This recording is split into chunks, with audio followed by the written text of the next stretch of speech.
Hi everyone, a very warm welcome back to MEC-TEC. We are out on the driveway today. As you can see, it's a lovely sunny day and we are back on the Westfield. Now, in the last episode, we got it all free as far as the engine. We got all the fuel system sorted out and we got all the sparks sorted out. I actually sorted that out now. It was turned out to be spark plugs of all things. I cleaned all the spark plugs up and they are sparking no problem at all now, so that's great.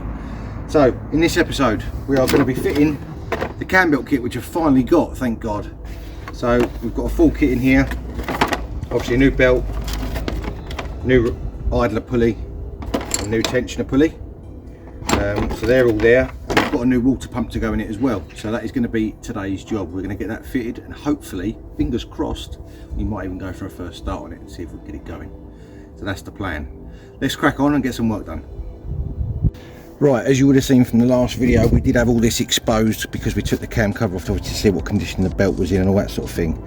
So now we need to line it up with top dead centre. We've got a timing mark here, I can see, one here, and I would assume there's probably going to be one on the bottom there somewhere as well, but I haven't seen that one yet. And there's a notch in the top here and a notch in the top here. So we'll get that lined up. That's just simply a case of winding this round. Now we are going to have to obviously take that bottom pulley off to get this belt off, so that is going to be another job we're going to have to try and do. And what I'm going to do, if you saw my, actually no, you won't have seen that video yet, so I won't say anything about that, but what we're going to do is we're going to mark the belt in 3 different positions so that we know exactly where it's got to go back to, because we can then count the teeth in between the belt, in between the marks rather. So I'm not going to mark it on the marks for the timing because otherwise that will confuse that. So I'm going to put one mark here going onto that pulley there, and I'm going to put one mark on the same side, on the other side in the same place, going on to, hang on, I've done that wrong, and on the, so I've got the majority of it on the belt so I can see it better. So that is that one there, like that. And then we need to get the bottom pulley off now, and we can then mark the bottom belt as well. Now I can see a timing mark on the bottom pulley just there. I can't see what it corresponds to. I'm assuming it probably corresponds to the cover that goes over this, so I'm just going to go and grab that and make sure that that bottom is lined up okay. I don't see why it wouldn't be, but obviously best to check. So I'll get the cover, I'll come back to you in a second. Right, I just thought I'd show you a bit of a close-up down here. It isn't actually the cover that's got the mark on it, it's actually that prong that's sticking out there, which lines up with the line on the lower pulley. You can see that there. So that is lined up now. Now the marks on the top here are here to here and here to here. They're not bang on lined up as such, but they are, if that makes sense, because obviously this is a wheel, so it's going to sit slightly different. It's not going to be bang on straight upright. For whatever reason they didn't do it like that, but they are all in line. As I say, I've marked these 2 points, so I'm going to attempt to get that bottom pulley off now, and then we can mark the bottom of the belt so that we know exactly where we need to be with it. Let's get that off and I'll come back to you. Oh, what a nightmare that was. As you can see there, I've got a big scaffold tube. I've had to go and buy a 3/8 breaker bar to fit on the 3/8 ME20 socket, and I finally got this bottom pulley off. Now you shouldn't have to undo this middle bolt to get this off. It should be these Allen key bolts on there, but they're so rusty and rotted that I had no hope of getting them off. So now I've got to get this in the vise and try and either drill these out or get them off, because obviously it's got the tooth bit on the back which needs to stay on the engine to put the belt on, but I couldn't get the front of the pulley off to leave that bit behind. So that is going to be the next job. This is turning out to be an absolute nightmare, and I snapped the belt. Luckily enough, I was just putting a little bit of tension on it to try and get that bolt undone with these cams locked, and it went twang. So it's a good job I didn't try and run this car with it like that, because that would have just let go. So it's very lucky. So yeah, that's the stage we're at the moment. Let's carry on. Well, you ain't going to believe this. This was quite uneventful. I've just got these bolts all out on the bench, easy as anything. Now, it turns out they were actually these extra spline type bolts like we have on VWs and obviously Vauxhalls. I didn't realise they was on Vauxhalls as well, but they are. So that is an M8 size extra spline sort of drive. They all just come undone absolutely easy as anything. tapped that in there, and even the ones that I rounded off, because I thought they were Torx bits, even the ones I rounded off on the car, it didn't actually damage the heads on them, which was handy. So now this bit, I've not tried this yet, let's see if this comes off. I don't believe it. Look at that, it's actually loose on there. I'm trying to do this with one hand. If I did it with two hands it'd probably be easier. Look at that, I can't believe it.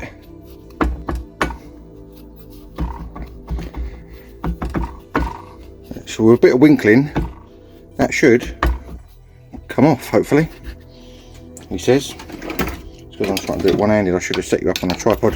There you go. Unbelievable. All that grief and it's come off as easy as anything on the bench. How about that? I wasn't even filming on the camera, was I? Sorry, look, there you go. So now I'm going to get this put back on the engine again and torque back down, and then we can get the new belt on and the pulleys and everything else. Let's carry on. Right, I haven't time-lapsed in this because it's taken me absolutely ages, but we've now got a pile of parts. It's a bit of a daft design this, but you can take off the tensioner and the idler without taking this cover off, but to get to the water pump you have to take that cover off, and to get that cover off you have to take the cam pulleys off. So that's what we're left with at the moment. I'm going to give that a bit of a clean up down there. This is the water pump. Now there doesn't actually feel like there's anything wrong with it, so I'm a bit wondering whether I should change it, to be honest with you, but it's kind of like while we're in here might as well sort of thing, you know. So I'm going to get this cleaned up, and then this water pump is held in with 3 Allen headed bolts by the looks of it. 1, 2, 3. Yeah, and you can only feel 3 there, so that should be fairly easy to change. Once that's changed, then we can hopefully start getting things put back on again rather than taking things off. Let's carry on. Right, there we go. The old water pump is now out. I've made a mess all over the floor. Got most of it in the tray, but some of it went obviously a little bit on the floor, so that's not too bad. Now this is the original pump on this, and there's nothing actually physically wrong with it, and I'm kind of wondering whether I should have bothered with it, to be honest with you, because it's got a metal impeller on that one, which is the original one. This new one I think got a plastic impeller, which I'm not that happy about, if I'm honest. So I'm half inclined to put the original one back on with a new O-ring on it. Just because I don't think there's anything wrong with it. It's got no play in the bearing at all. The more I think about it, the more I think I'm going to put the original one back on with a new O-ring, because I'd much rather have a metal impeller in there than a plastic one. And this engine's done such low miles that it's not got any play or stopping it. It's nice and smooth on the bearing. Yeah, I'm beginning to think that I shouldn't have bothered even touching that, to be honest with you. It was just sort of par for the course while I was in there, but now I'm not so sure. So unless I managed to get another water pump with another metal impeller, but it was hard enough getting this one. So not sure on that one. Jury's out. Right, there we are. That is the original water pump, as you can see there. I've spent a bit of time and I've cleaned right round that edge and got it absolutely shiny all the way through, and I put a nice new O-ring on there from the other pump, actually, funny enough. So I'm going to put that back on as it is. There's nothing wrong with this pump. Its bearings are absolutely fine. It's good that we checked it, but I would much rather have an original pump on there with a with a metal impeller on it rather than a plastic one, because the plastic ones have been known to let go and fail, and obviously metal ones that are pressed on don't. So I'm going to go with this and put this back on now, call it good, and then we can start getting the rest of it bolted back up. Woohoo! Let's carry on. Right, you can see there now I've given that housing a lovely clean up, so it's nice and smooth right around this edge where the seal meets onto, so that should be good for a good long while, I would say. See, it's lovely and clean in there. You can also see the antifreeze down there. It's bright blue, so that's really good. It's always had good coolant in it, so we're going to replace it with some new blue coolant as well. So yeah, we'll get the water pump back on now, and then we can start reassembling after a bit of cleaning, of course. Let's carry on.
Rightio, as you would have seen that bit of time lapse there, we've got the new tensioner on, just loose. We've got the new idler on, obviously water pump's back on, the bottom pulley is pushed back on, the cover's back on, the cams are back on, and I've timed them up to the marks there and there.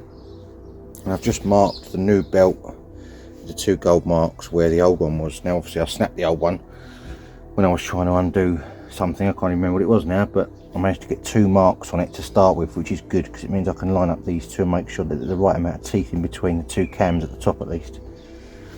Let's see if this lines up. Oh, look at that, spot on. That's good. Straight onto the marks there and there. So that is great. Lovely jubbly. It's got to go round that side of that tensioner there. It's got to go around that side of the water pump. And obviously then around the bottom pulley like that. In fact, what I might do is take that off for a second and we'll get it round this bit and then we can slide that on there after and hope that it's in the right position. Obviously we will check it in a minute to make sure, just for now, because you just get it on in the position. Not as easy as it looks.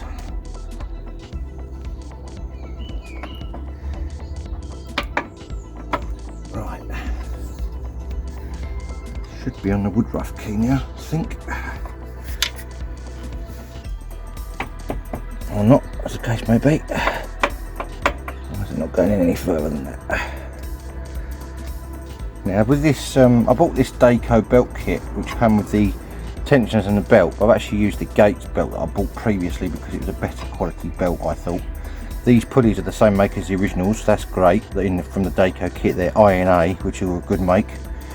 So I'm happy with those. I just wasn't happy with when you looked at the quality of the 2 belts side by side, you can clearly see the difference. This belt was a lot more defined on the teeth, so I've used this belt and it's the same make as the original, even though it's not got the GM number on it. It's the same make as Gates made the original. So right, I'm going to fiddle about. I'm going to get that bottom pulley on all the way, because it's not on there all the way at the moment, and see if we can get the teeth lined up.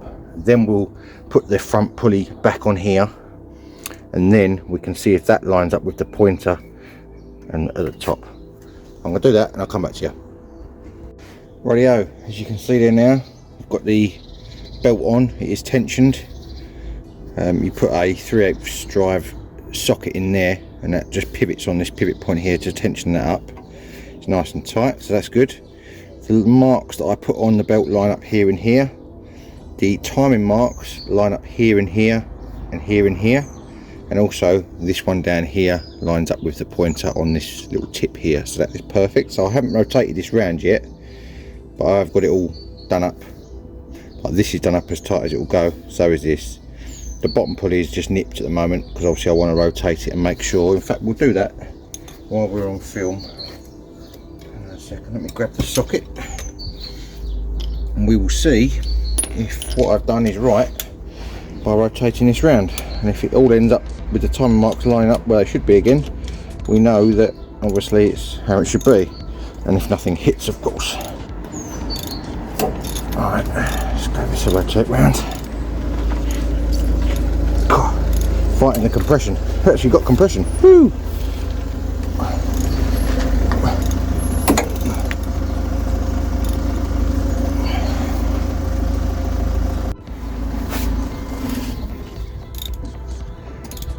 Right, let's see if this lines up and it goes right round. Ooh.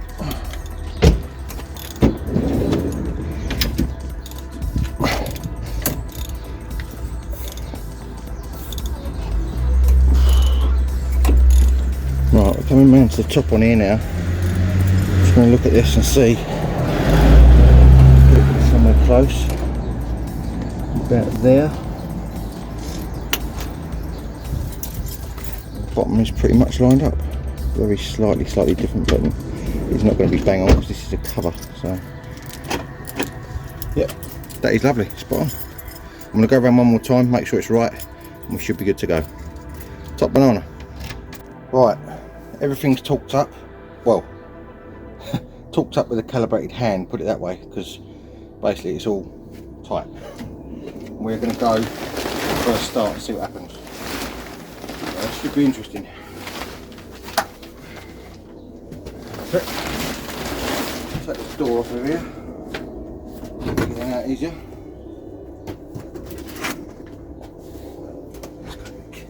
We'd have to find the key, wouldn't it?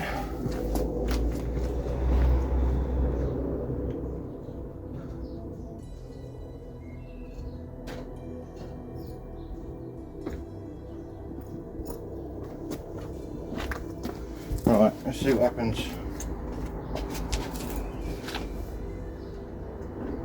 See if it runs. Fingers crossed, eh? Everything crossed, in fact.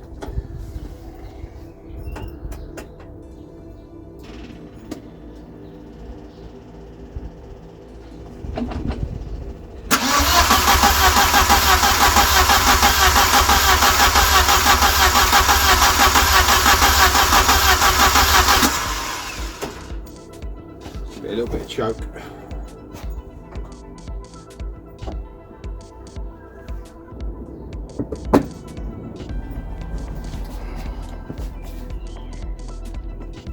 Well, I'll operate this choke manually, see if that does anything.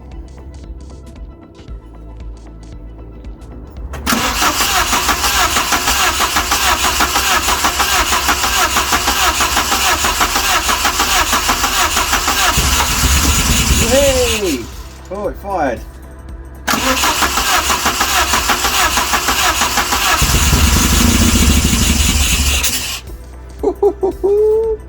Getting close.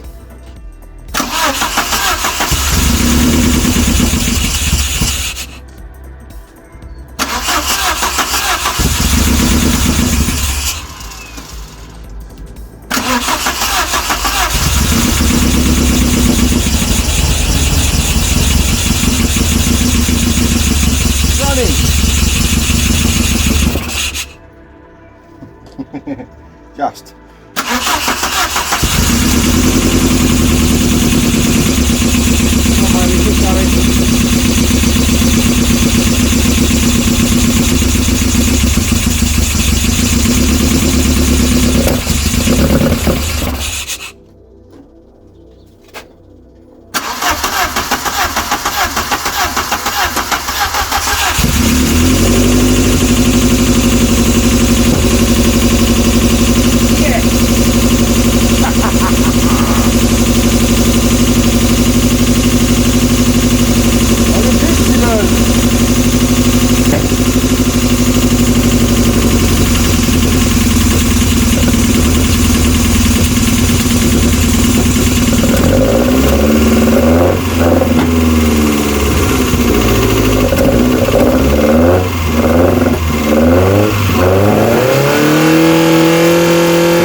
Smoke everywhere.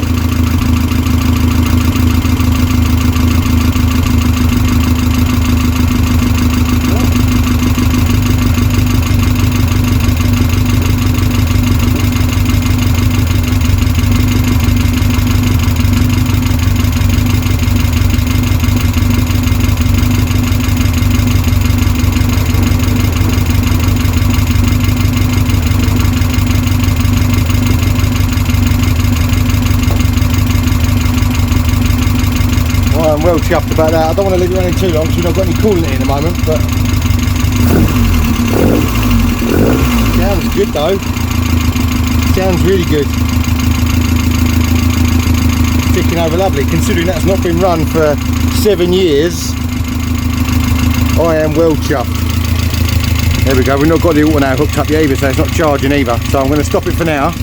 But that is the first start, and it is alive. Yes!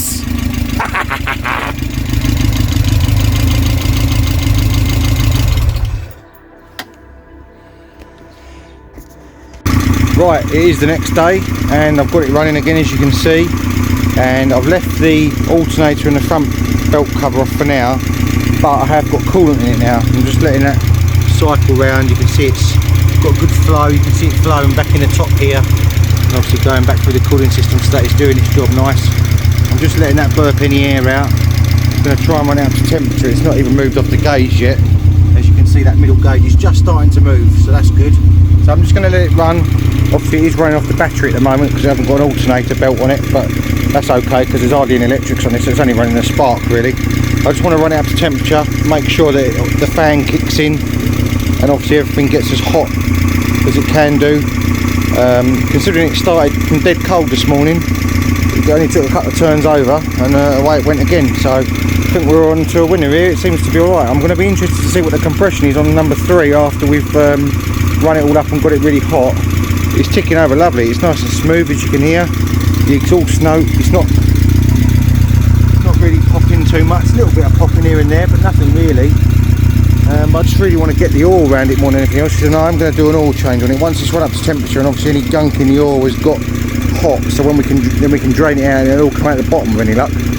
That is the plan. So I'm going to get it up to temperature with the old oil, and then we'll do an oil change on it after that, so it's got nice fresh stuff in it. Even though it looks new anyway, it's obviously old, so we want to change it to sort of part of the course to make sure it's all new.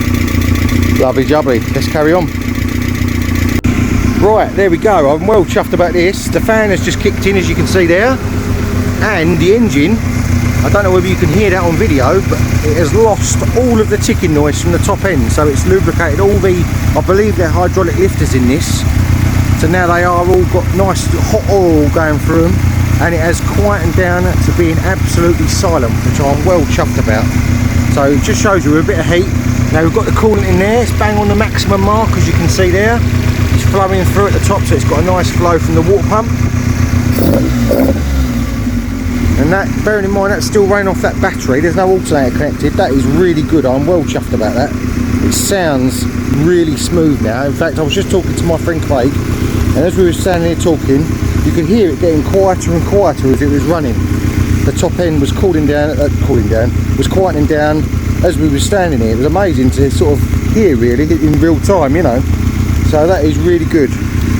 I'm going to run it up until that fan kicks back off again to make sure we've got coolant going everywhere it should be, and then obviously I'll switch it off and we'll get all the covers back on and get the alternator back hooked up again. Lovely jubbly. Right, there we are. Front cover is now back on. Alternator is now on, as you can see there. It's all charging. The light's gone out on the dash, and if I dare to say it, it's actually running even smoother now, as you'd expect, because it's getting a decent spark. This thing is going to be well fun. I'm looking forward to driving it now. Lovely jubbly. I'm well chuffed. Right, while we're here and the engine is still relatively warm, it would seem a shame not to do an oil change, eh? So let's get this sun plug out and see what we got. And hopefully it'll do it without burning my hand. Let's get this undone. 14mm nut on that. See what comes out of it. I mean, looking at the dipstick, it's going to be like brand new, but I'm going to change it anyway. Change the filter. Oh, it's a little bit dirty now it's run, but that's alright. Right, I'm going to get this drained out and get the filter off, make sure I've got the right one, because the parts shop weren't 100% sure which one it was, because obviously giving them a reg doesn't bring anything up, it just brings up the kit car. So I had to tell them what car it was out of originally, and then they sort of found it. So we'll get this drained out of here, and as soon as that's done I'll come back to you. Right, while that all was draining out, I've got the old filter off. Obviously it just untwists. It's fairly straightforward on this car because obviously there's nothing in there to cover it up. We've got exactly the same one to put back on, which is a bit of luck because it looks like they've given me the right one. W712, it's the same size, so that is lovely jubbly. So we'll get a little bit of the old oil off this one, which is obviously really clean anyway, and we'll smear it around the new seal on here to give it a nice seal. And then it's just a case of winding that back on. It looks like the oil is now finished draining out. It's nothing, it's just a drip now. So we'll get this new oil filter on and then we can fill it back up. We've got some of this oil here to put in it, Granville Platinum Plus, which was actually given to me by my neighbour Mike. Thanks very much, Mike, for this, much appreciated. He bought it for a car and never used it, so it's the right grade for this, luckily enough. So we're going to bang that in, and hopefully that should do it a good job. Let's carry on. Right, there we go. As you can see there now, in the light of day, that oil was actually quite dirty. It didn't look it in the car, but yeah, glad I changed that. So we've now got fresh oil in the engine. Just show you on the dipstick. It looked really clean when we looked at the dipstick before, but that is ultra clean now. You can literally barely see it on the stick, but it is on there, so that is all done. So we've got fresh oil, fresh filter, fresh fuel filter, everything cleaned out, fresh antifreeze. We should be good to go, hopefully. So next thing I suppose we need to look at is see if it moves. Woohoo! Right, one thing we have got to do before we even try and move this, I don't know if you can see this in the camera, but does this side headlight look like it's drooping to you? It does to me, and you can tell by the height of the mudguards. You can see this one is right above the wheel, this one is covering the tyre almost, and that is because for whatever reason I think someone sat on this fender and pulled it out of the mount here. So what I'm going to do, I'm going to loosen this bolt off on this suspension arm. That should then allow this whole section to pivot back up, and there's a pinch bolt on here which we can just do that back up. So I'm going to get that done hopefully, and then we can obviously steer it without anything rubbing, which is always good. And then we can get the nose cone back on even better. Let's crack on.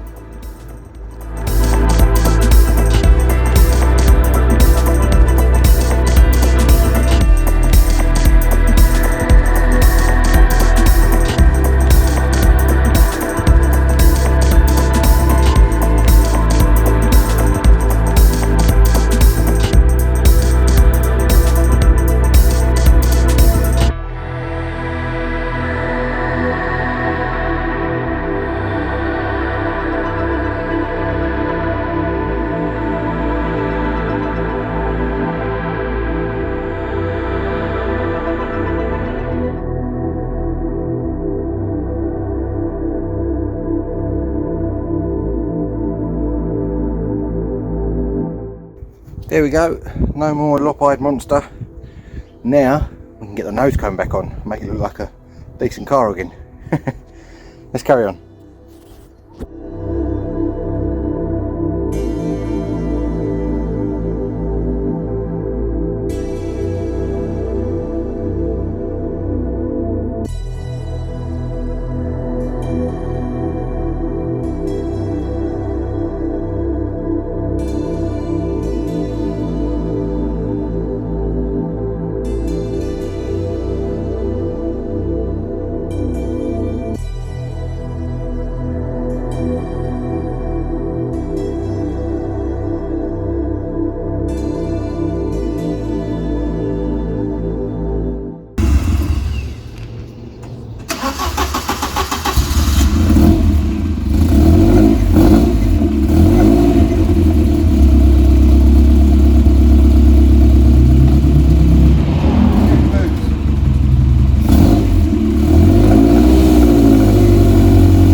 So now the Westfield engine has actually run for a good couple of cycles. Let us see what this compression is like on number 3 cylinder, which is the dodgy one. Let's have a look and see. Anything over? Right, can you see that in the camera there? Yep. See what it goes up to.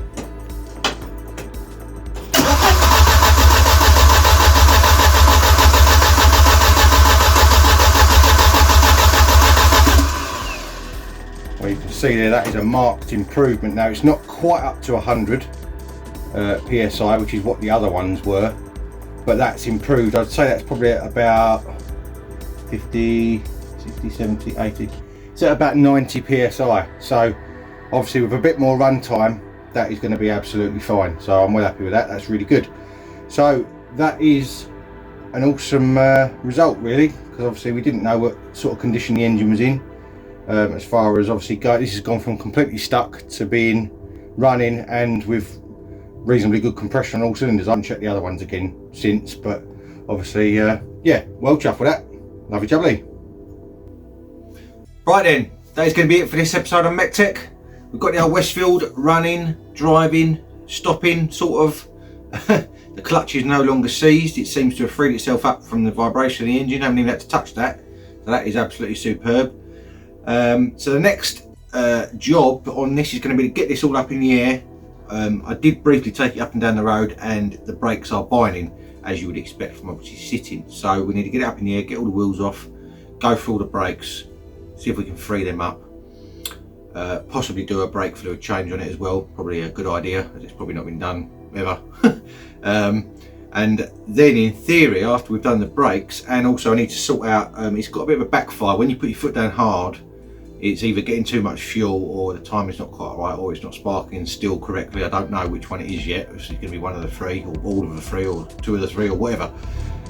So I need to obviously sort that out, and in theory, once that's done, it can be MOT'd, and then obviously we can use it and improve it at the same time. I mean, I've not even cleaned it yet. It's as it is when I got it. So obviously if we can get it up to scratch whilst we're using it, that'd be even better, because it means I get to enjoy it at the same time then. So remember, if you like what you see, maybe consider hitting that subscribe button down there and ring the little bell. That will tell you every time I upload a video. And if you do like what you see, check out Instagram. I've got MEC_TEC 1985, and I've got Facebook MEC-TEC for little sneak peeks during the week of what I'm up to. And if you want to join me soon for more automotive adventures, I'll see you again next time. Cheers guys.